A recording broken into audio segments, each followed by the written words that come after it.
നമസ്കാരം, ഭവാനി കിച്ചണിലേക്ക് എല്ലാവർക്കും സ്വാഗതം. ഇന്നത്തെ എൻ്റെ റെസിപ്പി ഒരു ചമ്മന്തിയാണ്, ഒരു നാടൻ ചമ്മന്തി. ഇന്ന് ഞാൻ ഈ ചമ്മന്തി മാമ്പഴം കൊണ്ടാണ് തയ്യാറാക്കുന്നത്. അല്പം മധുരം, എരിവ്, പുളി, ഉപ്പ് ഇതെല്ലാം കൂടെ ചേർന്നൊരു ടേസ്റ്റിയായ ഒരു ചമ്മന്തിയാണ്. അപ്പോൾ ഈ ചമ്മന്തി എങ്ങനെയാണ് തയ്യാറാക്കുന്നതെന്ന് നമുക്ക് നോക്കാം. ഇതിലേക്ക് ഞാനിവിടെ മാമ്പഴം എടുത്തിട്ടുണ്ട്. ഞാൻ 1 കപ്പ് മാമ്പഴം എന്നുള്ള കണക്കിലാണ് എടുത്തിട്ടുള്ളത്. അപ്പോൾ ഇത് തൊലിയൊക്കെ ചെത്തി ഞാൻ കഷ്ണങ്ങളാക്കി എടുത്ത് വയ്ക്കുന്നുണ്ട്. പിന്നെ നമുക്കിതിലേക്ക് വേണ്ടത് വറ്റൽമുളകാണ്. വറ്റൽമുളക് ഞാനിവിടെ ഒരു 6 വറ്റൽമുളക് എടുത്തിട്ടുണ്ട്. നിങ്ങൾക്ക് എരിവ് എത്ര വേണോ അതനുസരിച്ച് എടുത്തുകൊള്ളുക. പിന്നെ അതുപോലെ ചെറിയ ഉള്ളിയും ഒരു 6-7 ചെറിയ ഉള്ളി എടുത്തിട്ടുണ്ട്. നമുക്ക് ഈ വറ്റൽമുളകും ചെറിയ ഉള്ളി ഒന്ന് വറുത്തെടുക്കണം, എണ്ണയൊന്നും ഒഴിക്കാതെ. വറ്റൽമുളകിന് പകരം കാന്താരി എടുക്കാമെങ്കിൽ അത് കുറേ കൂടെ ടേസ്റ്റായിരിക്കും. പിന്നെ ഇതിലേക്ക് പുളിക്ക് പകരം മാമ്പഴമല്ലേ, അതുകൊണ്ട് പുളിക്ക് പകരം അല്പം തൈര് എടുത്തിട്ടുണ്ട്. പുളിയുള്ള മാമ്പഴമാണെന്നുണ്ടെങ്കിൽ തൈര് കുറച്ചെടുത്താൽ മതിയാവും. അല്ല, പുളി ഇല്ലാത്തതാണെങ്കിൽ തൈര് കൂട്ടി എടുത്തോളുക. ഇനിയിപ്പോൾ ഞാൻ പറഞ്ഞല്ലോ നേരത്തെ, ഉള്ളിയും വറ്റൽമുളകും നമുക്കൊന്ന് വറുത്തെടുക്കണം.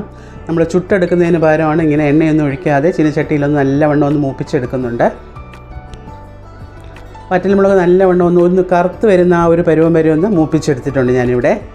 ഇനി നമുക്കിതൊരു മിക്സിയുടെ ജാറിലേക്ക് ഇട്ട് കൊടുക്കാം. നമുക്ക് പൊടിച്ചെടുക്കണം. ഇത് ഇടികല്ലുള്ളവർക്ക് അതിൽ പൊടിച്ചെടുക്കാം, അതല്ലെങ്കിൽ അമ്മിക്കല്ലിൽ പൊടിച്ചെടുക്കാൻ പറ്റുന്നവർക്ക് അതിലും പൊടിച്ചെടുക്കാവുന്നതാണ്.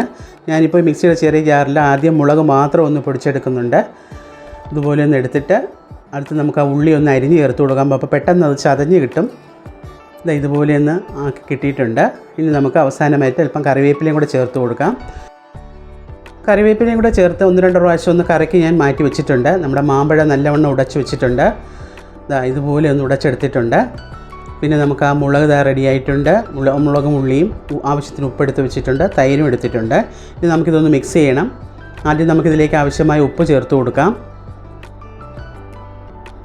പിന്നെ നമുക്ക് ആ ചതച്ച് വെച്ചിരുന്ന വറ്റൽമുളകും ഉള്ളിയും കറിവേപ്പിലയും അതും കൂടെ ചേർത്ത് തൈര് കൂടെ ചേർത്ത് കൊടുക്കുക. ഞാൻ പറഞ്ഞല്ലോ, മാമ്പഴത്തിന് നല്ല മധുരമാണെന്നുണ്ടെങ്കിൽ തൈര് കൂടുതൽ ചേർത്ത് കൊടുക്കുക. ഇല്ലെങ്കിൽ 1 ടേബിൾ സ്പൂൺ ചേർത്താൽ മതിയാകും. ഞാനിപ്പോൾ 2 ടേബിൾ സ്പൂൺ ചേർത്തിട്ടുണ്ട്. എന്നുവെച്ചാൽ മാമ്പഴത്തിന് നല്ല മധുരമാണ്, അതുകൊണ്ട് ഞാൻ പുളി തൈര് അല്പം കൂട്ടി കിട്ടാൻ വേണ്ടിയിട്ട് തൈര് കൂടുതൽ എടുത്തിട്ടുണ്ട്. തൈര് നല്ലവണ്ണം ഒന്ന് മിക്സ് ചെയ്യുക. കൈ കൊണ്ട് മിക്സ് ചെയ്തെടുക്കാൻ പറ്റുമെങ്കിൽ അതാണ് ഏറ്റവും നല്ലത്. നമ്മുടെ രുചികരമായ, ശരിക്കും വളരെ വളരെ ടേസ്റ്റിയായ മാമ്പഴ ചമ്മന്തി ഇവിടെ റെഡിയായിട്ടുണ്ട്. അല്പം മധുരവും എരിവും പുളിയും ഉപ്പും എല്ലാം ചേർന്ന കറികൾ ഇഷ്ടപ്പെടുന്നവർക്ക് ഇത് വളരെ വളരെ ഇഷ്ടമാകും. ശരിക്കും നമുക്ക് ചോറിനൊപ്പം ഒരു അടിപൊളി സൈഡ് ഡിഷാണിത്. കുട്ടികൾക്കും ഇത് വളരെ ഇഷ്ടമാകും. മാമ്പഴം കൊണ്ട് തയ്യാറാക്കുന്നില്ലേ, അവർക്കും വളരെയധികം ഇഷ്ടമാകും ഇത്. അപ്പോൾ രുചികരമായ രീതിയിൽ തയ്യാറാക്കിയ ഈ മാമ്പഴ ചമ്മന്തി നിങ്ങളും ഇതേ രീതിയിലൊന്ന് തയ്യാറാക്കി നോക്കുക. ഇഷ്ടപ്പെടുകയാണെങ്കിൽ ലൈക്ക് ചെയ്യുക, നിങ്ങളുടെ ഫ്രണ്ട്സിനും റിലേറ്റീവ്സിനും ഒന്ന് ഷെയർ ചെയ്യുക. നിങ്ങളുടെ വിലയേറിയ കമൻസും എന്നെ ഒന്ന് അറിയിക്കുക. എൻ്റെ വീഡിയോസ് ആദ്യമായിട്ട് കാണുന്നവരുണ്ടെങ്കിൽ ഒന്ന് സബ്സ്ക്രൈബ് ചെയ്യാനും മറക്കാതിരിക്കുക. വീണ്ടും നമുക്ക് ഇതുപോലുള്ള നല്ല നല്ല ഈസി ആൻഡ് ടേസ്റ്റിയായ റെസിപ്പികളുമായി ഉടനെ തന്നെ കാണാം.